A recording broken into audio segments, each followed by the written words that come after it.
Back on the Morning Brew, another fine guest for you now, and she is producing a program for UABQ TV and our friends at UABQ, and Sheryl Brown is here with Reel to Reel Productions. The show is called E2E, small e, well, we got the logo, small e to large E. Good to have you here. Thanks for inviting me. Good to have you on. The show is in production now. Yes, we've done our technical rehearsal, we've done our pilot, and now we've lined up guests, and we're starting to launch probably first weekend in May. We're planning just to go nonstop until everyone falls down. So what can we expect from the show?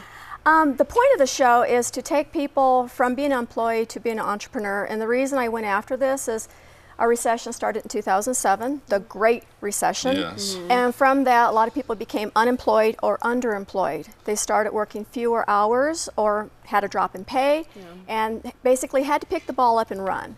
And so what I'm focusing on are people that have left employment and became entrepreneurs and very successful at it. We're not looking at the people that are just like struggling.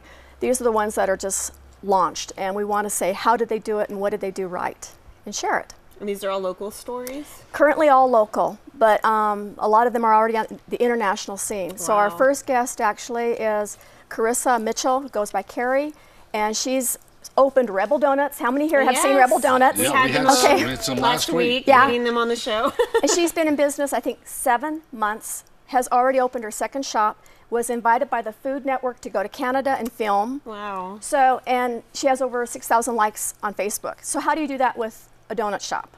Yeah. And was her background the same? Did she lose a job or was underemployed or something like that? She was, basically she has a degree in architecture. Really? Oh. Yeah.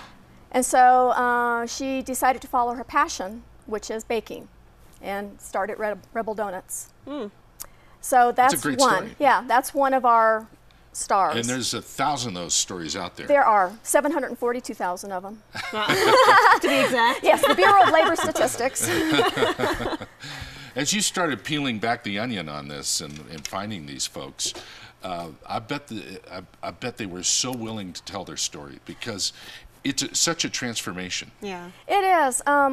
My analogy, because I was an entrepreneur and I had been an employee for many years, and as an employee, you depend on someone else to bring the money to your table. And so they're going to keep you employed and keep you busy, Right. and when you go into employment, it's all on you. So I describe it as like being on the flying trapeze, and you let go of your legs and you're reaching out, and you just hope that there is something there to grab onto. It's just that heart pounding when you start your own business. Yeah.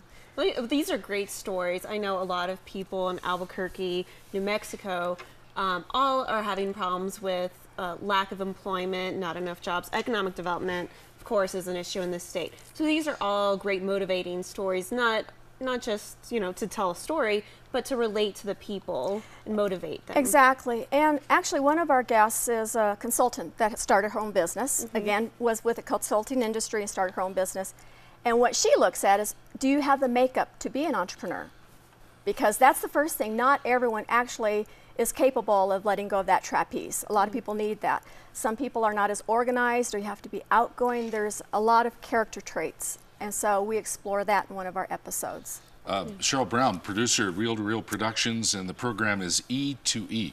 I want to throw a word at you. Okay. All right. We all have these wonderful. Yeah, you ready for it? I've got my catcher's mitt on. Okay. We all have the wonderful idea. Hey, I want to do this. Execution. Actually, I have an MBA in entrepreneurship. So the first thing I would say is back up. Do you have the character traits? Okay. Yeah. Which is, do you believe in yourself? Can you get it done? Secondly, are you conscientious? Are you detail oriented? Can you carry out that plan? So if you've got all these great ideas, but you can't initiate it, don't go into business. You're going to fail. Yeah. Okay. The next thing is very logical. It's called a SWOT analysis. Yeah. Strengths, Weaknesses, opportunities, and threats. So looking at your proposed business and the environment out there, does it work? Can it go? I just learned all about that in class. See, it's relevant. We got a smart group here. She's in the Anderson Executive MBA program. You have an MBA, and that's your background. Yeah. And you mentioned you've been an entrepreneur, and have you always had the desire to tell these stories? Or is I think more being female may be nurturing.